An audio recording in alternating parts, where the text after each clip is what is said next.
Thank you for coming for our parent conference today. In our district, we use a variety of different assessments to both find out what students need to work on, what things are their strengths and weaknesses, but also to help us figure out how to pace lessons in class and how to organize lessons in class for small group and for whole group. So we're going to look at a couple of different assessments today that we have performed with your student, with Graham. The Measures of Academic Progress, or MAP test, is a computer adaptive test which shows what students are ready to learn next. So it's a little bit different than assessments that tell us what our students have already mastered. MAP itself is actually not grade level specific. So because it's not grade level specific, it gives us a much broader picture of what students know and what they're able to do. It's not constrained to any one particular grade level. So when Graham sits down to take MAP in second grade, it's not just going to look for second grade content that he knows, but perhaps things that are below grade level or above grade level. Because MAP is adaptive, if he answers questions correctly, the next question gets a little bit more difficult, and when he misses questions, the next question gets easier. It adapts up and down to make the appropriate challenge for every student who takes MAP. So it's a unique test for him when he sits down to take it. Plano ISD has analyzed the results of MAP tests from prior students in our district to figure out what MAP scores are most likely to indicate success for our students in mastering the grade level standards. And that's what we show in our probability ranges.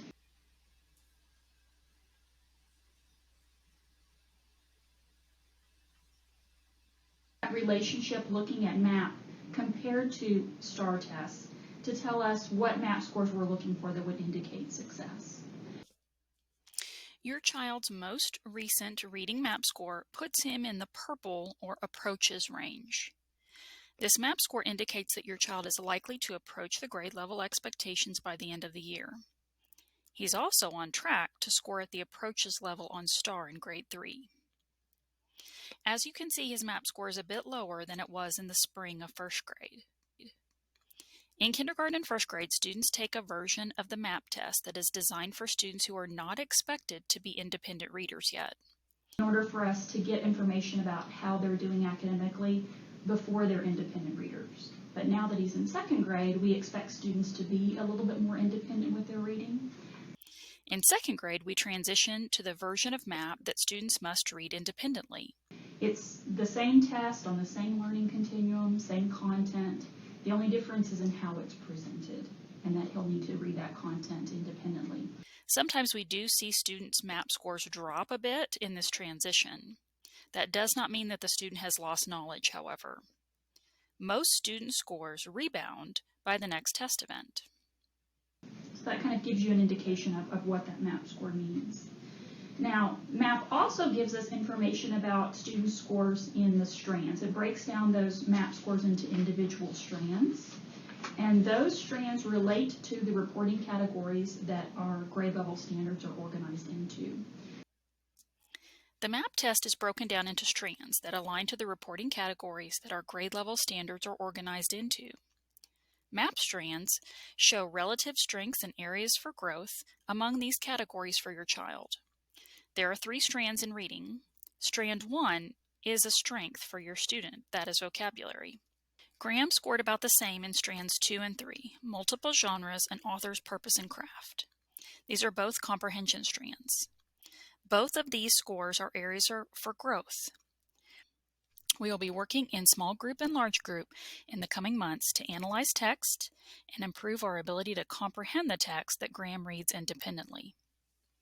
So what I can show you is, of that area that we're going to work on right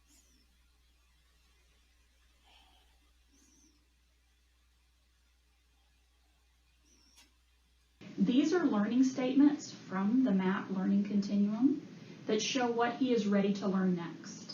Again, MAP doesn't show things he's mastered, but rather what he's ready to learn next. And so these are the kinds of things that we're going to be working on in the next few months. And these are the grade level standards that relate to those learning statements. So that'll give you kind of an idea of some of the things that we're going to work on in that area of weakness and how we can support him to make improvements there. Now, we also look at other assessment pieces to get a bigger picture of how he's doing. Most recently, I administered a reading record to your student. He read a passage for me at level F. He was able to read 99% of the words correctly at that level, and his fluency was good. I asked him some questions after he read the text, and he correctly answered 60% of the comprehension questions. Just like on MAP, we see that the comprehension is an area of growth for him. Now, level I is considered to be on level at this time of year. So I had Graham read for me at a level G, the next level up, but at that level he was not able to read the words as accurately, and his fluency became a little choppy as he paused often in order to figure out the next word. Because there's a little bit of struggle with him with the fluency and the accuracy, it's very possible when he takes MAP we may see his scores go down a little bit, not because he's lost knowledge, but because his accuracy and his fluency is not quite independent on that second grade level yet. So those are our instructional plans for him, the things that we're going to work on in reading at the beginning of the year. Do you have any questions for me about that? Not at this time. I'm interested on the strands. So where do on the parent portal I can access this. So how do I know on this strand what is not, how do I know what is a low performing and a high performing number? That's a good question. What we look for here is we look for relative performance compared to his overall score. Okay. So his overall score in reading was a 178. So we look for where the strengths and weaknesses are in regards to that particular overall score. Oh, okay. Because even if your student has a really, really high score overall, he's still going to have areas to work on that maybe are lower compared to his overall score. So we just look at relative strengths and weaknesses. And although this particular score, his area of weakness in strand 4 is not a low score, compared to his overall score, it's a relative weakness for him. So that's why we target that way. Okay. All right, let's talk about math for a little bit. His math score coming in to second grade, he's coming into second grade with a really good firm foundation in math. Based on some of the formative assessment pieces we've already done this year, I can tell he has really good, strong number sense. We just finished some units on place value, and he has mastered all the expected content that we would look for in number sense and in place value at the beginning of the year. His math ability is definitely higher than his reading ability. That is definitely his strength overall. Again, when we take math MAP in the middle of the year, because his math ability is stronger than his reading ability, there is that possibility that his MAP score will go down a little bit. Not because he's lost mathematical knowledge, but because his reading ability is not quite caught up to where his mathematical ability is.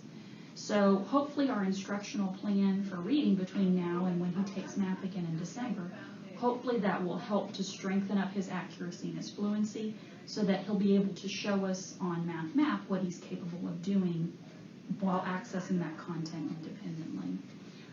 So would it be fair to say that his strength is in math, and I can apply that and help him over the summer and work on developing higher level math skills? Absolutely. Math is definitely a strength for him.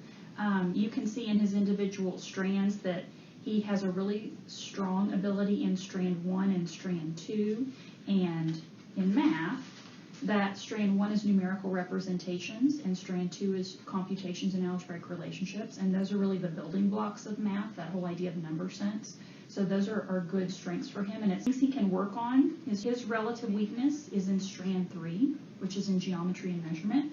Again, that's not a low score, but compared to his overall score, that is a relative weakness for him. So again, this will show some of the learning statements from the MAP test that he is ready to learn.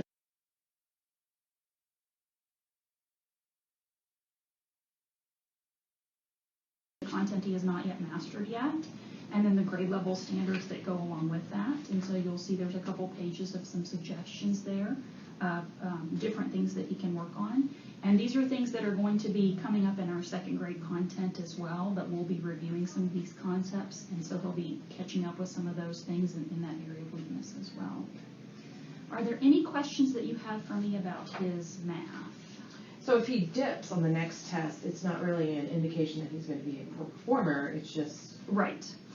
Typically what we see if students do have that dip moving to that next version of the MAP test, they usually rebound in the next test event unless there's an underlying reading difficulty, which That's what TPRI is showing us. It's a screening for any reading difficulty. And he is struggling a little bit with accuracy and fluency, but it's not a big problem right now.